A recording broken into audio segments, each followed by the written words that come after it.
found to be in possession of something that you really want in property. So today we'll be having another very interesting topic, and our topic for today is insights into the instrument of transfer of ownership of land. Insights into the instruments of transfer of ownership of land. And I'll be the one that will be anchoring today's session. My name is Destiny Unuati Ijibo.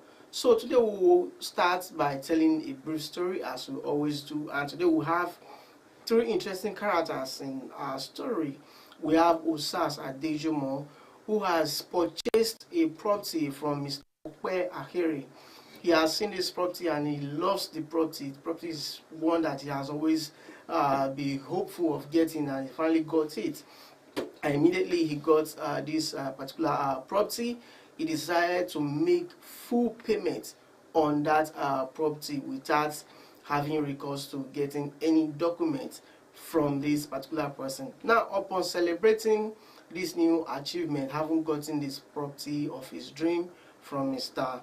Okwe, now he decided to invite his friends over to celebrate this new property that he has acquired.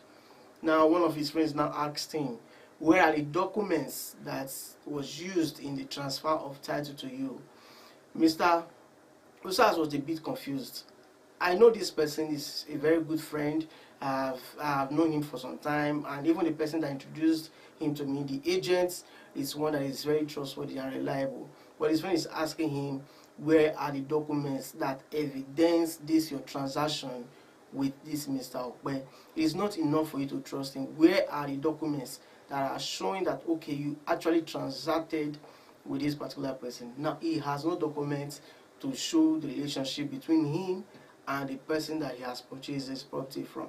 And they told him there are several documents that can be used at least to show that you transacted with this person, and now he wants to know details about all of these documents that are used in the transfer of ownership of land. So that's what we'll be doing today. That summarizes our topic for today.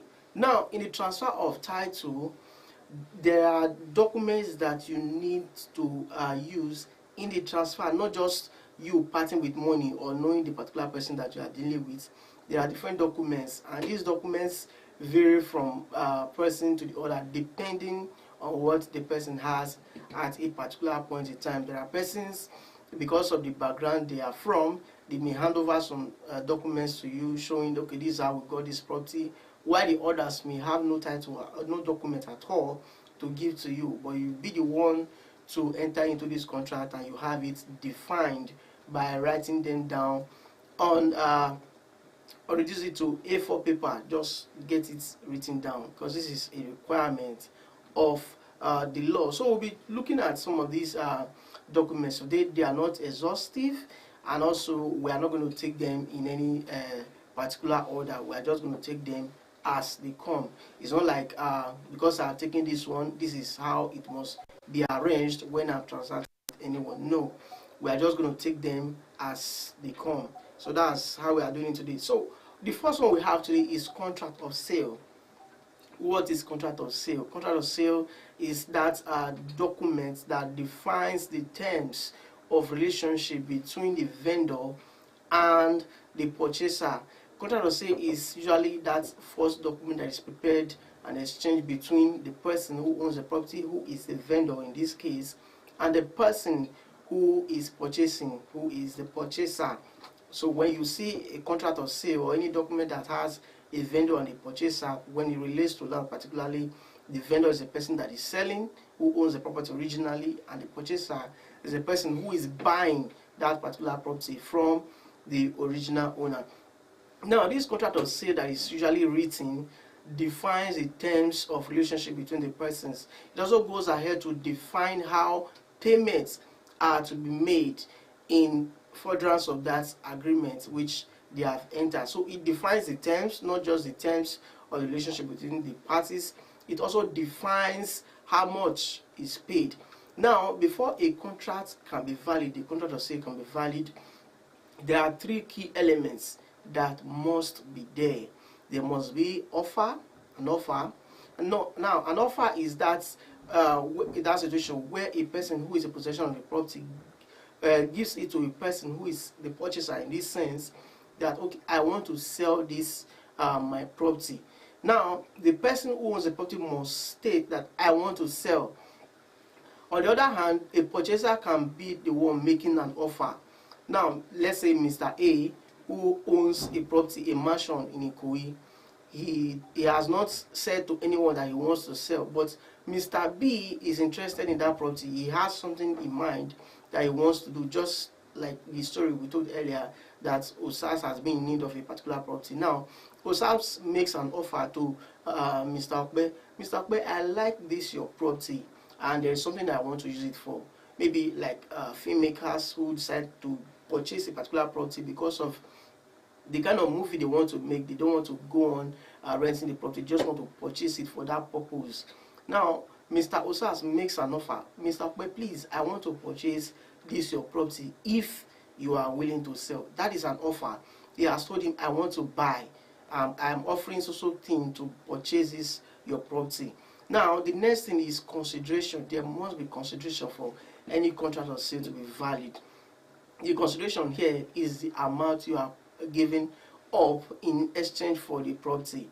If Mr. Okpe has decided to say, okay, I'm ready to sell this property, then Mr. Osas must be ready to part with his money, which is a consideration. You are not just going to take the property because Mr. Okpe wants to sell, but you must be able to produce the amount which Mr. Okpe has said, I want to sell this property. It is not the case that the consideration must be adequate. That is, it is not the case that you must pay the exact value of the property. Let's take for instance, a particular property is valued at 10 million naira. It is not the law that you must pay that 10 million, but you should pay something that is sufficient. That's something that is reasonable. Let's say the property is valued at 10 million. You decide to purchase it at 7 million or 8 million, even 9 million. That is sufficient. It is not that you must pay the exact amount, but that is subject to negotiation between the vendor and the purchaser. They must agree that, okay, though this is a particular amount that this property must be sold or it's valued, I am ready to pay this amount, and the other party is saying, okay, I will take it because I also need this money for something. If you decide to purchase it for something like 2 million when the property is valued at 10 million, then there may be suspicion as to what's really transpired in the course of purchase. Now the third element that must be there for a contract to be valid, then there must be acceptance. Acceptance. I said earlier that this person has said, okay, I want to purchase this property, and the other person has accepted to sell if it is the purchaser that is making the offer. Mr. Osas said to Mr. Okpe, I want to purchase this property. Now Mr. Osas, who made the offer to Mr. Okpe, and Okpe in turn accepts the offer. Okay, I am ready to sell to you now that you want to buy. Now, if you are looking at any contract of sale, there is always this clause that the vendor has expressed his desire to sell, and the purchaser has also accepted to purchase the property. That is the offer and acceptance there. Then they go further. You now have the consideration clause where they state, okay, this particular property will be sold for the sum of, or you usually see this in consideration of the sum of 1 million naira paid by the purchaser to the vendor, which the vendor has acknowledged. So you always have those terms there for the contract to be valid. First, there must be an offer, there must be consideration, and there must be an acceptance. Whoever is making the offer, the other person must accept before you can say a sale has been done. If Mr. Okpe merely said, I want to sell this property, but Mr. Osas failed to accept to purchase that property, he cannot say because Mr. Okpe has said, I want to sell, that means they have a contract. No, you must accept that you are ready to purchase the property, and you must pay the amount that was agreed by both parties. That is, that was the amount that was negotiated and agreed upon by both parties to the transaction. Now, there are some details that should also be contained in that contract of sale. You must have the particulars of the purchaser and the vendor. By particulars, I mean the details of the person, the name, the address, and the capacity that they are transacting. If I am the owner of the property, I must also state there how I got that particular property that I want to sell. Did I inherit it from my father? Did my father give the property to me as a gift?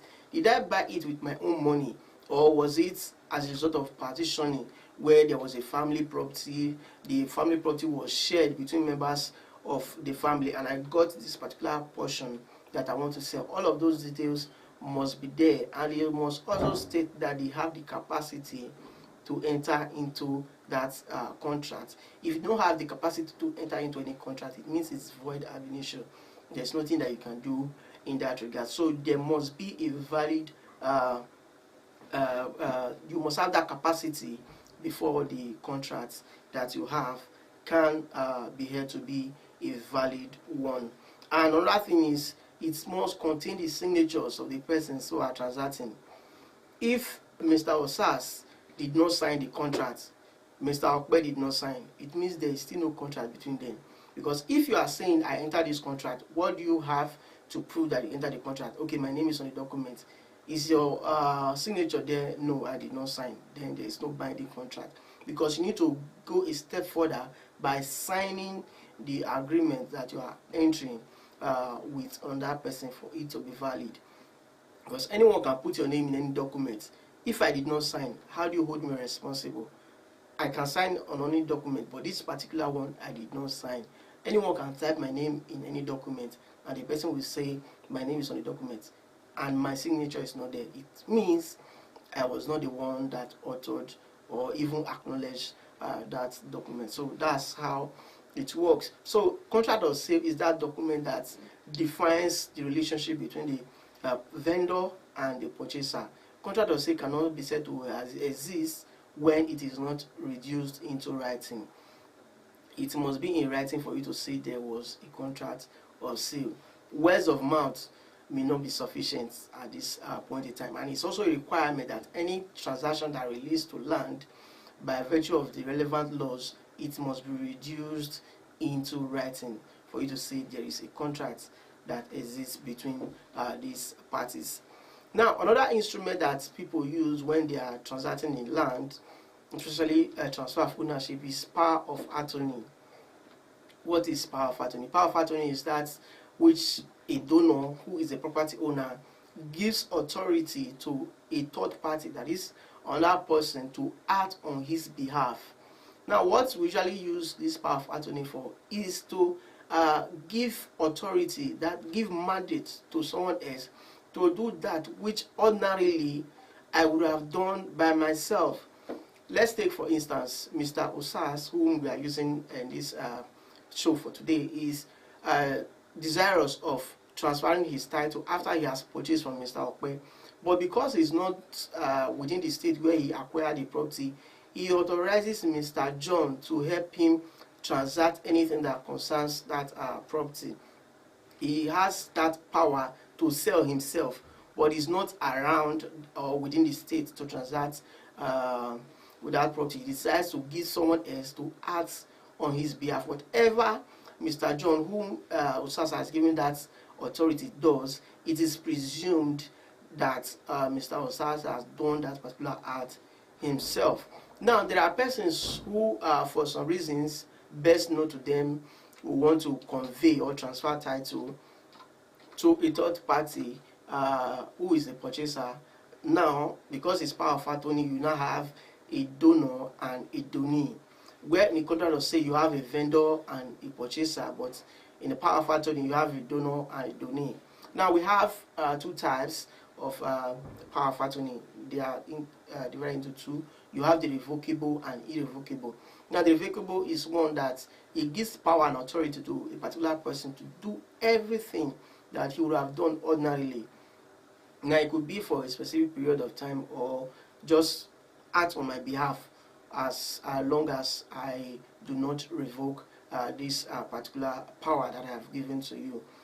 Most times, no consideration is given in this sense. Now, if I can wake up tomorrow and say, okay, Mr. John, thank you for acting on my behalf all this while I am back in the state and I want to do this thing myself, it stands revoked. You just do the necessary documentation. Since you did the authorization through document, you can also do same, that I have revoked that same power that I have invested in this particular person who is Mr. John in this circumstance. On the other hand, irrevocable power of attorney is that which confers power and authority on a particular person to do an act which ordinarily the donor would have done himself, that is the property owner. I said earlier that most times what power of attorney is used to do is to do that which the person ordinarily would have done, who is the donor. Now, what the donor can do is to exercise some acts of ownership, all the acts of ownership. He stays in the property, he manages the property, and all of that. Now, when you give an irrevocable power of attorney to someone, you are telling that person to act on your behalf for a specific period of time. Most times, power of attorney is for a period, let's say a year or more, usually for a specified period of time. And during this period, this person who has given this power out cannot revoke that power of attorney that he has given, that authorization that he has given to that person. It means he has given up his right over that property for a certain period. And most times, the person who is receiving this authority and power, or this power of attorney, is usually one who passes with money. Now, there is consideration. Irrevocable power, there is no consideration, but irrevocable power, there is sometimes consideration. Now, this consideration is like some amount of money that is parted with by the donee. Now, in some states, they use power of attorney to transfer title, but in states like Lagos, it is not permissible for you to use power of attorney to convey title, that is to transfer ownership from one person to the other. You cited the two persons, Mr. Osas and Mr. Okwe, in our story earlier today. Now, what we said that, okay, this person drafts contract of sale between these parties. When it comes to power of attorney, Mr. Okwe, who is the owner of the property, gives this power to Mr. Osas. Please hold this property in trust for me for a period of 1 year. Now, in some states, they use this particular power of attorney to transfer all their interest in a particular estate that they own, or a property that they own. But whereas in states like Lagos and some other states in Nigeria, power of attorney is not a document that you can use to transfer title. One of the reasons is that when you want to register or process your title to that property, you cannot present power of attorney to register it as a means of transfer of title from the original owner to you. So you need other documents, which we'll be discussing later on, deed of assignment. You need deed of assignment in Lagos before you'll be allowed to register that title, where you'll now be issued with certificate of occupancy or governor's consent. Just want the governor to consent to the transaction between you and the original owner of the property. So the power of attorney, if you are in a state like Lagos, if someone is telling you, I want to sell my property to you using power of attorney, please, if you intend to perfect your title, that is, if you intend to register that land in your own name, avoid power of attorney. But if, of course, it's for management purpose, if you are a property manager, you can settle for the power of attorney. That gives you the right over that property. Now, for property managers too, you need this power of attorney to exercise all powers that the owner or your principal in this case would have exercised himself.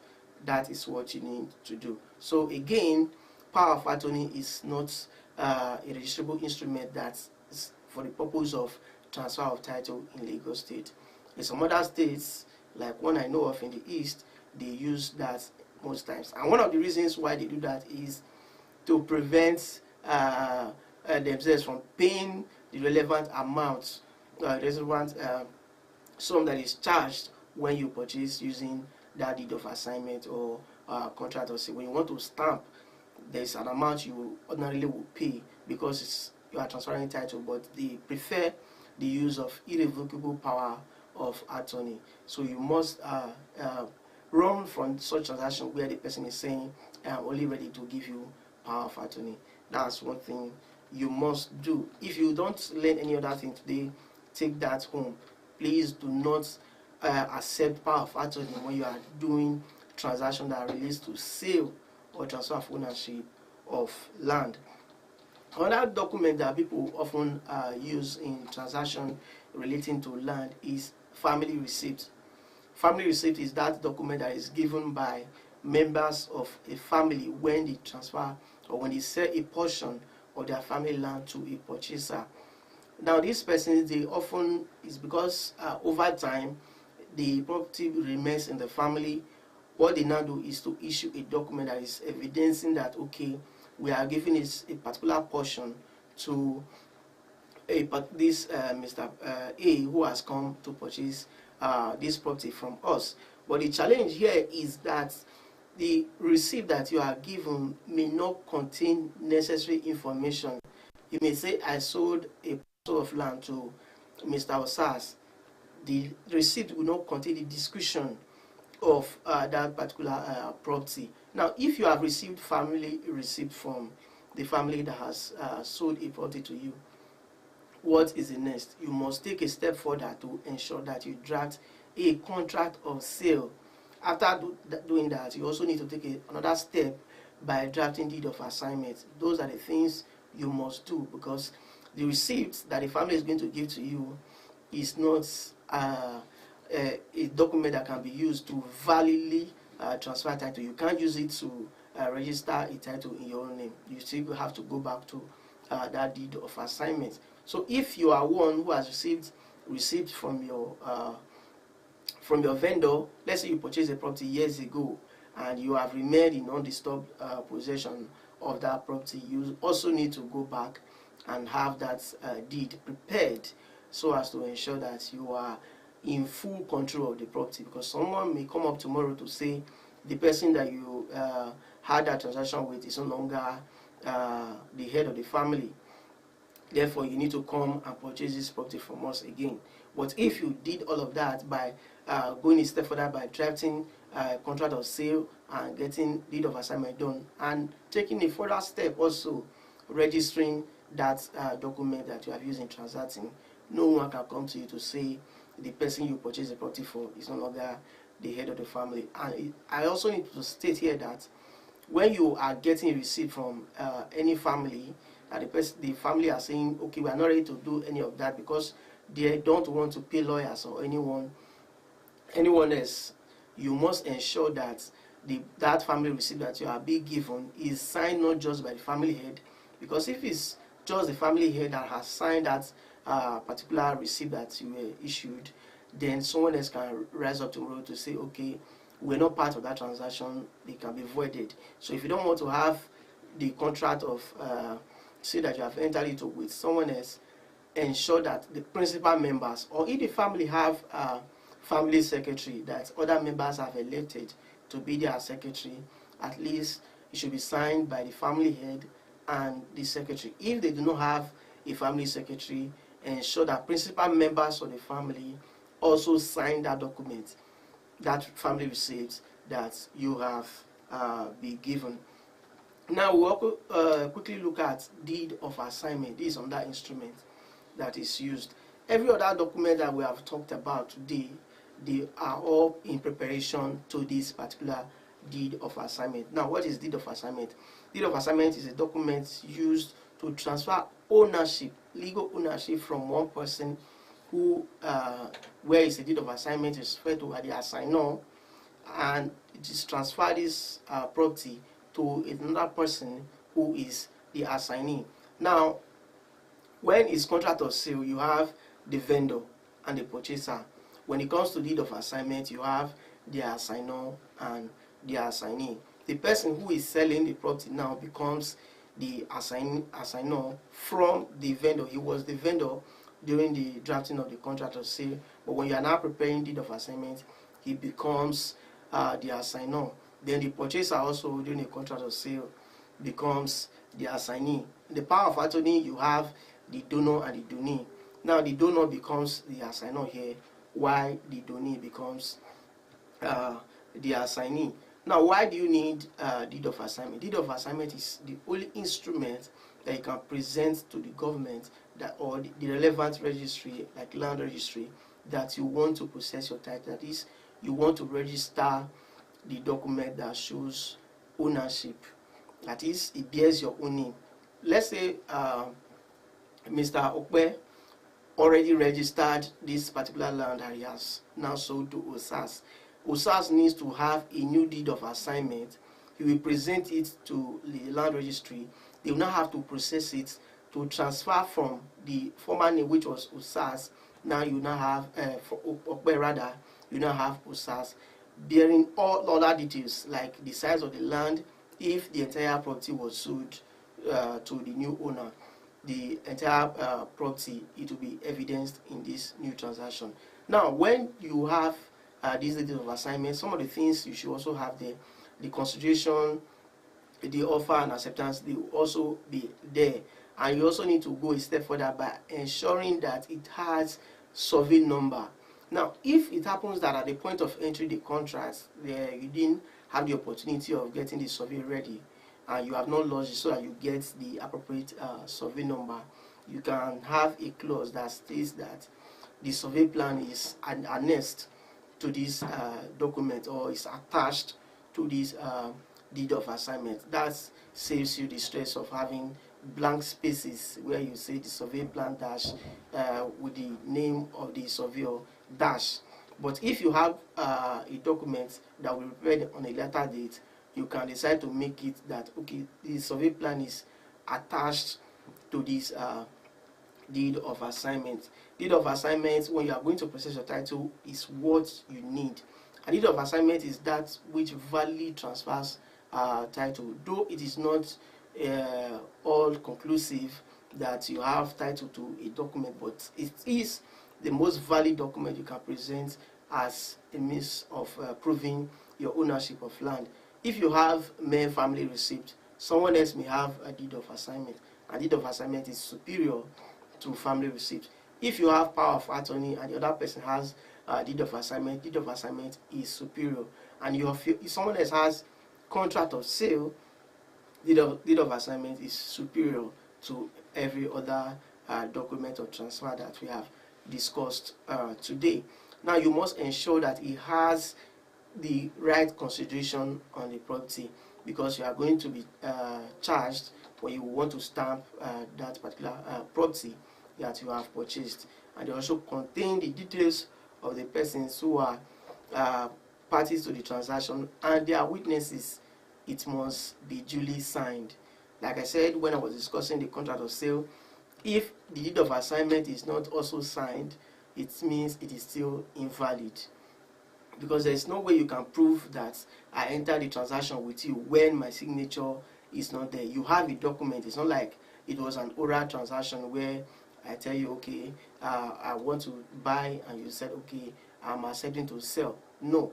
If there is a document that shows that this transaction actually took place, then you must have evidence that I signed that particular document evidencing our transaction. Now, in summary, every property transaction that you are entering, it must be documented. It is a requirement. The statute of fraud says you must document it. That's section 4 there. You must document every transaction relating to land. It's not enough for you to say, I know Mr. A is my friend, even his father and relationship.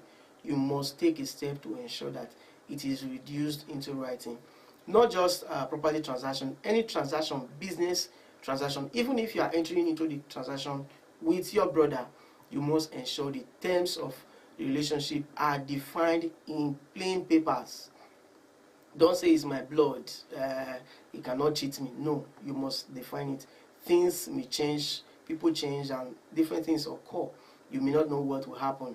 It will also go the way that they decide to take over the person's property because you did not perfect your title. That is, you did not register the transaction that happened between both of you, you may not be able to reclaim that property, because we have had situations where Mr. A purchased property from Mr. B, but because he did not register that particular property that he purchased, when Mr. B ran into debt, the creditors came and claimed the property. Mr. A was shouting, "I purchased this property from Mr. B," but because he had no document to show that he actually purchased that property, it became very difficult for him to recover that property. So if you don't want to leave it to God, you need to take a step further by ensuring that every property transaction you enter is reduced into writing. That's how far we can go today. Next week we are going to take more time discussing each of these documents that we have highlighted today, and I hope you will join us again next week. I remain Destiny Onuate Ijebo. Follow us on all our social media platforms so that you get up-to-date live sessions such as this and every other session we'll be having throughout the week. Same time next week we'll be meeting again. Thank you for being a part of this session.